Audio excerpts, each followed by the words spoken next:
Hello दोस्तों। आज का विषय है G20 पर चर्चा।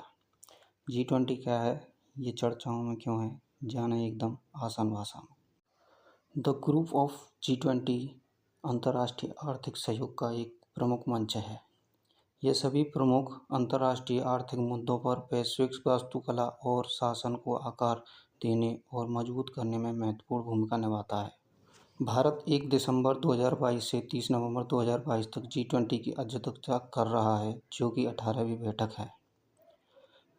G20 की स्थापना बर्लिन में वर्ष 1999 वित्तीय स्थायित्व फाइनेंशियल स्टेबिलिटी से संबंधित मुख्य मुद्दों पर चर्चा करने के लिए एक महत्वपूर्ण औद्योगिक और विकासशील अर्थव्यवस्थाओं को एक मंच पर लाने के लिए किया गया था। यह सदस्य देशों के वित्तीय मंत्रियों व केंद्रीय बैंकों के गवर्नरों की वार्षिक बैठक है। अंतर्राष्ट्रीय वित्तीय संरचना को मजबूती में योगदान देकर और राष्ट्रीय अंतर्राष्ट्रीय सहयोगों और अंतर्राष्ट्रीय वित्तीय संस्थानों संबंधी चर्चाओं को अवसर प्रदान कर G20 विश्व में वित्तीय स्थायित्व और विकास में मदद करता है। G20 में शामिल ऑस्ट्रेलिया, अर्जेंटीना, ब्राज़ील, कनाडा, चीन, France, Germany, Bharat, Indonesia, Italy, Japan, Mexico, Korea गणराज्य, रूस, सऊदी अरब, दक्षिण अफ्रीका, तुर्की, यूनाइटेड किंगडम, संयुक्त राज्य अमेरिका और यूरोपीय यूनियन शामिल है। G20 एक अत्यंत महत्वपूर्ण संगठन है। यह विश्व की सकल GDP के 90%, व्यापार के 80% तथा जनसंख्या के 65% भाग का प्रतिनिधित्व करता है।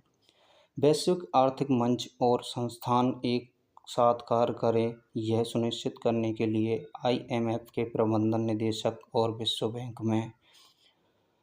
विश्व बैंक के अध्यक्ष और international monetary fund and financial committee अर्थात IMF और विश्व बैंक की विकास समिति के अध्यक्ष G20 के पदेन सदस्य के रूप में नियुक्त किए गए हैं।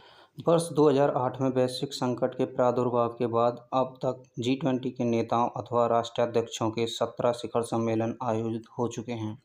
G20 का 15वां शिखर सम्मेलन 21 से 22 नवंबर 2020 के मध्य सऊदी अरब के रियाद शहर के किंग अब्दुल्ला फाइनेंशियल डिस्ट्रिक्ट नामक स्थान पर प्रस्तावित हुआ था।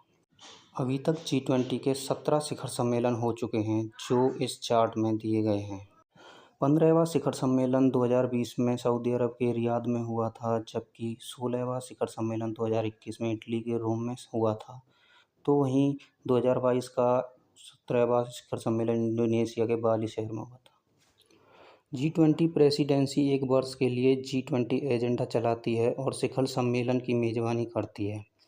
G20 में 2 समांतर ट्रैक होते हैं, फाइनेंशियल ट्रैक और शेरपा ट्रैक। वित्त मंत्री और केंद्रीय बैंक के गवर्नर वित्त ट्रैक का नेतृत्व करते हैं, जबकि शेरपा वित्त ट्रैक के बाद शेरपा ट्रैक का नेतृत्व करते हैं। शेरपा की ओर से G20 प्रक्रिया का समन्वय सदस्य देशों के शेरपाओं द्वारा किया जाता है, जो नेताओं को निजी दूत होते हैं। वित्त ट्रैक का नेतृत्व सदस्य देशों के वित्त मंत्री और केंद्रीय बैंक के गवर्नर करते हैं। 2 ट्रैक के भीतर विषयगत रूप से उन्मत्त कार्य समूह हैं, जिनके सदस्यों के प्रासंगिक मंत्रालयों के साथ साथ आमंत्रित अतिथि देशों और विभिन्न अंतर्राष्ट्रीय संगठनों के प्रतिनिधि भाग लेते हैं। वित्त ट्रैक मुख्य रूप से वित्त मंत्रालय के नेतृत्व में है। प्रत्येक प्रेसिडेंसी के पूरे कार्यकाल के दौरान ये कार्यकारी समूह नियमित रूप से मिलते हैं। शेरपा वर्ष के दौरान वार्ता की देखरेख करते हैं, शिखर सम्मेलन के लिए एजेंडा मदों पर चर्चा करते हैं और G20 के मूल कार्य का समन्वय करते हैं। इसके अलावा ऐसे इंगेजमेंट ग्रुप हैं जो G20 देशों के नागरिक समाजों, सांसदों, थिंक टैंकों, महिलाओं, युवाओं, श्रम व्यवसायों और शोधकर्ताओं के एक साथ लाते हैं। समूह के पास कोई स्थायी सचिवालय नहीं है। प्रेसिडेंसी को ट्रोइका, पिछली, वर्तमान और आने वाली प्रेसिडेंसी द्वारा समर्थित किया जाता है। भारत की अध्यक्षता के दौरान तिकड़ी में क्रमशः इंडोनेशिया, भारत और ब्राज़ील शामिल होंगे। बात करते हैं भारत और G20 की, तो भारत G20 का समूह का सदस्य संस्थापक है। भारत दक्षिण एशिया से एकमात्र G20 समूह का सदस्य देश है और G20 में महत्वपूर्ण उभरते बाजारों में से एक है। इस सम्मेलन में भारतीय प्रधानमंत्री ने डिजिटल अर्थव्यवस्था और कृत्रिम बुद्धिमत्ता में डिजिटल तकनीकी के अधिकतम उपयोग के लिए 5I अर्थात विजन, जिसमें समावेशी अर्थात इंक्लूसिवनेस, देशीकरण, इंडिजिनाइजेशन, नवाचार, इनोवेशन, अवसंरचना में निवेश, इन्वेस्टमेंट इन इंफ्रास्ट्रक्चर तथा अंतर्राष्ट्रीय सहयोग, इंटरनेशनल कोऑपरेशन प्रस्तुत किया। वर्ष 2022 में भारत 17वें G20 शिखर सम्मेलन की मेजबानी करेगा। दोस्तों, कैसा लगा वीडियो? अपनी प्रतिक्रिया जरूर दें, और वीडियो अच्छा लगे तो वीडियो को लाइक करें और शेयर करें, और इसी प्रकार वीडियो पाने के लिए हमारे चैनल को सब्सक्राइब करें, बेल आइकन को प्रेस करें।